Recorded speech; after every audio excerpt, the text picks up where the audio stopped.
Assalamualaikum warahmatullahi wabarakatuh.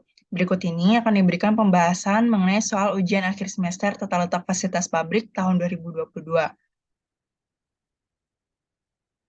Pada soal pertama, diberikan informasi mengenai perusahaan dengan jenis layout grup teknologi. Pada tabel ini diberikan informasi mengenai mesin, part, serta mesin mana yang dilalui oleh proses pada part tersebut. Lalu di sini ada narasi, yaitu dimensi mesin sama untuk semuanya dengan dimensi 2x2. Lalu ada komponen untuk setiap stasiun kerja itu terdiri atas area mesin, area operator, dan area material. Untuk area kerja operator itu diberi dimensi yang sama dengan panjang dan lebar mesin.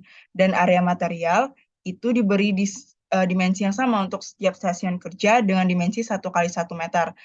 Penambahan untuk setiap stasiun kerja ditetapkan sebesar 200% dari total kebutuhan luas lantai bersih. Dan di sini kita diminta untuk mengembangkan dua sel manufaktur menggunakan pendekatan rank order clustering. Langkah pertama, pada pembuatan ROC ini kita membutuhkan beberapa iterasi. Iterasi pertama itu dapat dilakukan dengan pemberian bobot baik secara vertikal maupun secara horizontal. Pada iterasi pertama ini dilakukan secara vertikal.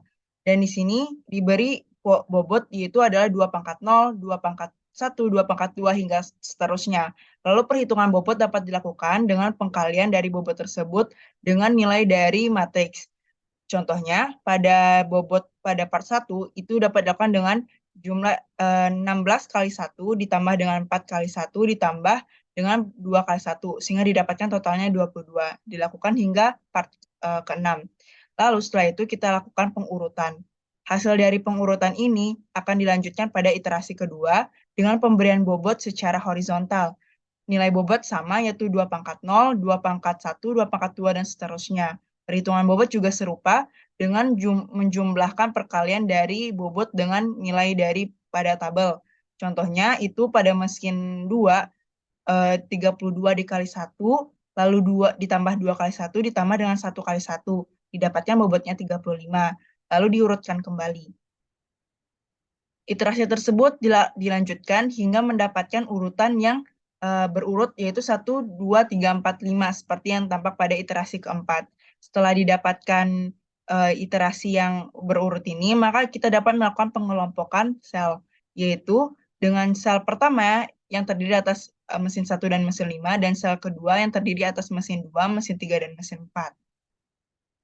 Untuk penentuan kebutuhan lantai bersih setiap stasiun kerja dapat kita lakukan dengan perhitungan masing-masing komponen, yaitu ada dimensi mesin yang telah diketahui dimensi panjang lebarnya 2x2, lalu ada area kerja dengan 2x2, dimensi material atau tumpukan yaitu 1x1, dan didapatkan luas akhirnya itu adalah luas mesin ditambah luas area kerja operator ditambah luas tumpukan dengan sebesar 9 meter persegi. Lalu diberi allowance dengan luas SKM setelah allowance adalah 18 meter persegi. Dimensi SKM ini kita dapatkan dengan mencari komposisi atau perbandingan dari panjang lebar yang bisa dapat memenuhi luas dari SKM setelah allowance, yaitu 6 kali 3. Dan di sini didapatkan total dari luas untuk sel 1 adalah 36 meter persegi. Lalu perhitungan ini kita lanjutkan pada perhitungan sel kedua dengan tahap-tahap yang sama pada sel 1 sebelumnya. Dan didapatkan total luas dari sel kedua itu adalah 54 meter persegi. Untuk pertanyaan poin B, itu mengembangkan desain tata letak intrasel dengan menggunakan metode 2 OPT dengan jarak antar fasilitas diukur dengan pendekatan rektilinear. Pada tahap pertama, kita dapat membuat terlebih dahulu from to chart-nya.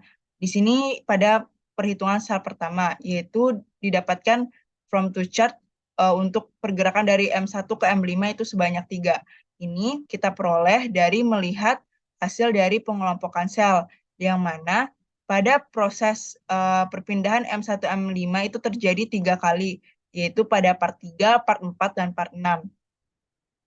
Maka langkah selanjutnya itu adalah menghitung matriks jarak menggunakan pendekatan rektilinear, yang mana pendekatan rektilinear ini dengan cara menghitung mutlak dari X1 dikurang X5 ditambah mutlak dari Y1 kurang Y5. Sebelumnya telah kita cari terlebih dahulu X sentroid dan Y sentroidnya. Dengan hasil total jarak dan matriks jarak ini adalah 6. Setelah itu untuk total jaraknya, kita kalikan hasil dari matriks jarak ini dengan poin pada from to chart, yang mana didapatkan total jarak untuk sel 1 ini pada alternatif ini adalah 18. Lalu untuk perhitungan sel 2 dilakukan dengan langkah yang sama, namun di sini kita terdapat 6 alternatif, yaitu dengan pergantian posisi dari ketiga mesin. Sebelumnya kita lakukan juga terlebih dahulu untuk matriks from to chart-nya. Di sini dapatkan bahwa M2 ke M3 terjadi satu perpindahan, M2 M4 terjadi satu perpindahan, M3 ke M4 terjadi 2 kali perpindahan. Lalu di sini didapatkan untuk masing-masing dari total jaraknya. Dari alternatif ini, yang kita pilih adalah alternatif dengan total jarak terkecil, yaitu pada alternatif pertama atau juga bisa dengan alternatif kedua. Dengan alternatif yang terpilih, maka kita bisa melanjutkan dengan mengembangkan desain tata letak intersel dengan metode MST, yang mana ini adalah pertanyaan pada poin C. Di situ pertama kali yang kita lakukan bisa dengan from to chart simetris, yaitu pada salah satu sel 2 adanya satu kali perpindahan. Lalu untuk perhitungan sel mesinnya, yaitu dengan sel mesin 1 ditambah dengan luas allowance dan didapatkan dimensi akhirnya itu adalah 12 kali 6, yang mana ini diperoleh dari pencarian komposisi dimensi panjang dan lebar yang dapat memenuhi luas dengan allowance 200%. Lalu dilakukan juga dengan perhitungan sel mesin keduanya, sehingga total luas keseluruhan dari ini adalah 216 meter persegi. Lalu untuk desain intersel dengan MST ini didapatkan dengan tata letak yang seperti tampak pada layar. Selanjutnya yaitu soal nomor 2, pertanyaan, terdapat 3 tipe barang yaitu A, B, dan C yang membutuhkan lokasi masing-masing sebesar 2, 3, dan 3. Ketersediaan lokasi-lokasi penyimpanan dengan ukuran setiap lokasi adalah sama besar yaitu 2 kali 2 meter kuadrat. Perhitungan jarak dari get ke lokasi menggunakan rektilinear. Contoh, jarak dari get 1 ke lokasi 1 adalah 2 meter. Berikut merupakan gambaran dari masing-masing lokasi dan posisi dari get 1 dan get 2. Data pergerakan item-item dari setiap pintu masuk atau keluar gudang di bawah ini dengan persentase input-output dapat dihitung dari data frekuensi barang masuk dan keluar setiap pintu. Berikut merupakan data dari barang masuk dan barang keluar untuk masing-masing get dan masing-masing items. Pertanyaannya yaitu tentukan lokasi penyimpanan untuk setiap tipe barang. Soal nomor 2 ini merupakan pembahasan terkait alokasi gudang. Untuk langkah pertama, yaitu hitung persentase akses setiap pintu. Penyelesaiannya yaitu dengan menentukan persentase masing-masing items, di mana persentase ini yaitu input ditambah output dibagi dengan total frekuensi. Untuk input tambah output ini diperoleh dari contohnya untuk get 1 items A, itu diperoleh dari nilai 8 get 1, input get 1 dan nilai 8 output get 1, sehingga diperoleh 16. Dan untuk total frekuensi ini diperoleh dari total keseluruhan input dan output untuk masing-masing items. Contohnya pada items A, yaitu 8 ditambah 12 ditambah 8 ditambah 2, sehingga diperoleh 30. Sehingga untuk presentase get 1 ini diperoleh dari 16 dibagi dengan 30, yaitu 53,3%. Setelah mendapatkan presentase, selanjutnya yaitu menghitung jarak setiap get ke lokasi. Untuk ketersediaan lokasinya telah diketahui pada soal terdapat 8 lokasi dari di mana masing-masing lokasinya yaitu 2,3,3 pada soal sehingga totalnya yaitu 8. Dan get 1 yang berada di sisi kiri lokasi dan get 2 berada di sisi kanan lokasi.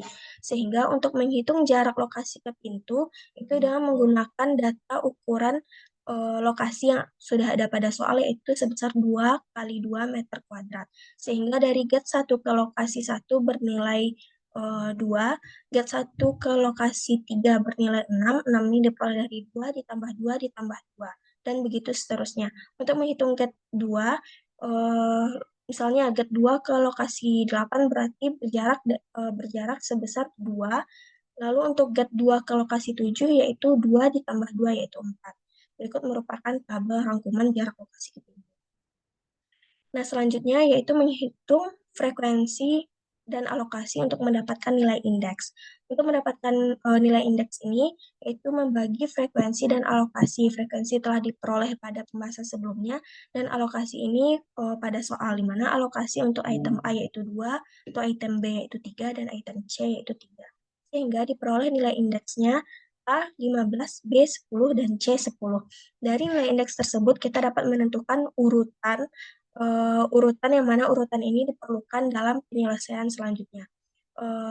Di mana dapat dilihat bahwa urutan pertama yaitu pada item A bernilai 15, lalu di sini item B dan item C ini bernilai sama, sehingga kita boleh mengurutkan A, B, C, ataupun A, C, B. Selanjutnya itu menghitung jarak rata-rata. Untuk jarak rata-rata ini diperoleh dari jarak lokasi ke pintu dikali dengan persentase. Jarak lokasi ke pintu ini yaitu contohnya pada item A get 1 itu bernilai 2, berikut merupakan nilainya. Lalu 53,3% ini diperoleh dari perhitungan persentase sebelumnya, sehingga diperoleh 1,07 untuk jarak rata-rata lokasi 1 ke get 1. Begitu seterusnya untuk item B dan item C. Setelah diperoleh urutan indeks dan jarak rata-rata masing-masing item, masing-masing lokasi ke masing-masing item, selanjutnya yaitu kita menentukan jarak terpendek. Caranya yaitu jumlahkan jarak setiap pintu untuk setiap item dan pilih jarak terpendek yang diawali dari A, B, dan C. Untuk penjumlahan ini, yaitu seperti nilai 4,8 pada item A itu diperoleh dari total 1,07 ditambah 3,73 sehingga diperoleh 4,8. Dan begitu seterusnya untuk item B dan item C.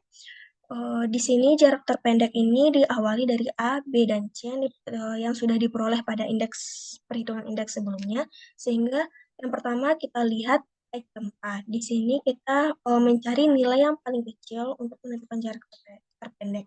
Nilai paling kecil di A yaitu 4,8. Nilai 4,8 terdapat dua buah lokasi yang bernilai 4,8. Di mana untuk A tadi bernilai alokasi untuk A yaitu 2, untuk B yaitu 3, dan untuk C yaitu 3. Sehingga untuk lokasi item A yaitu berada pada lokasi 1 dan lokasi 5. Begitu selanjutnya yang kita lihat yaitu item B, di mana nilai minimum untuk item B ini kita lihat dengan mengecualikan lokasi 1 dan lokasi 5 yang sudah ada untuk A. Sehingga nilai yang minimum selain 1 dan 5 tersebut yaitu 4,9 dan 5,1. Karena 5,1 ini juga dua buah nilai, kita pilih saja salah satu sehingga terpilih lokasi 2, lokasi 3, dan lokasi 6 untuk item B. Lalu sisanya 3 buah lokasi dapat kita gunakan untuk item C. Sehingga diperoleh layout penyimpanan item-item dari 8 buah lokasi tersebut menjadi berikut yang dapat dilihat pada layar, di mana lokasi 1 yaitu item A, lokasi 2 B, lokasi 3 C, lokasi 3B, lokasi 4C, lokasi 5A, lokasi 6B, lokasi 7C, dan lokasi 8C. Selanjutnya pembahasan soal nomor 3, yang mana pertanyaan ialah pabrik terdiri dari 4 area, 1 storage, 2 production department, 3 warehouse, dan juga 4 office. Alasan satu kegiatan terletak berdekatan atau sebaliknya adalah yang pertama urutan proses atau sequence of process, kedua membutuhkan personel yang sama atau requiring the same personnel, dan yang terakhir adalah kotor atau dirty. Kita diminta untuk membuat sebuah ARC dan juga ART dari pabrik tersebut, dan ketentuan pola aliran harus berupa garis lurus. Nah, kita menetapkan pertama terlebih dahulu area apa saja yang sesuai dengan soal yang sudah disebutkan tadi.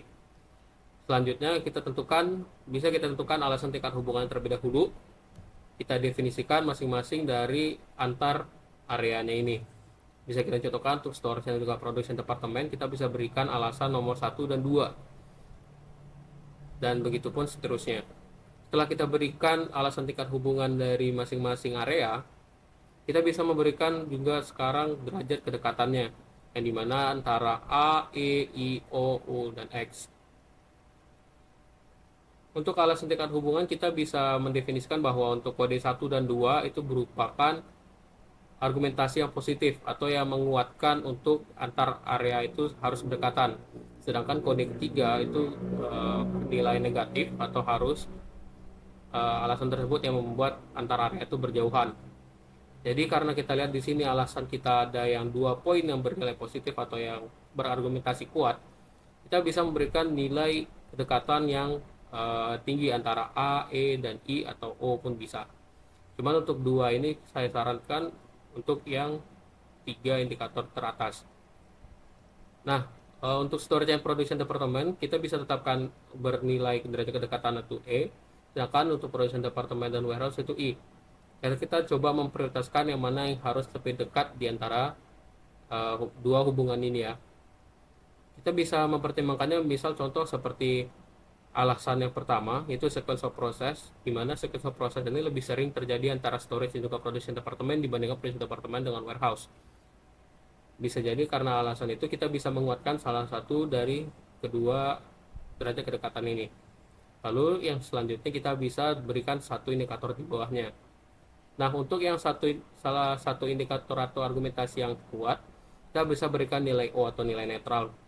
Sedangkan yang memiliki nilai yang argumentasi negatif atau harus berjauhan, kita bisa berikan indikator U atau perlu berjauhan. Nah, setelah kita susun ARC-nya seperti ini, kita bisa langsung menyusun ke ARD-nya. Dimulai dari yang pertama, tahap pertama atau step pertama, kita tentukan terlebih dahulu apa area yang bisa kita dekatkan terlebih dahulu.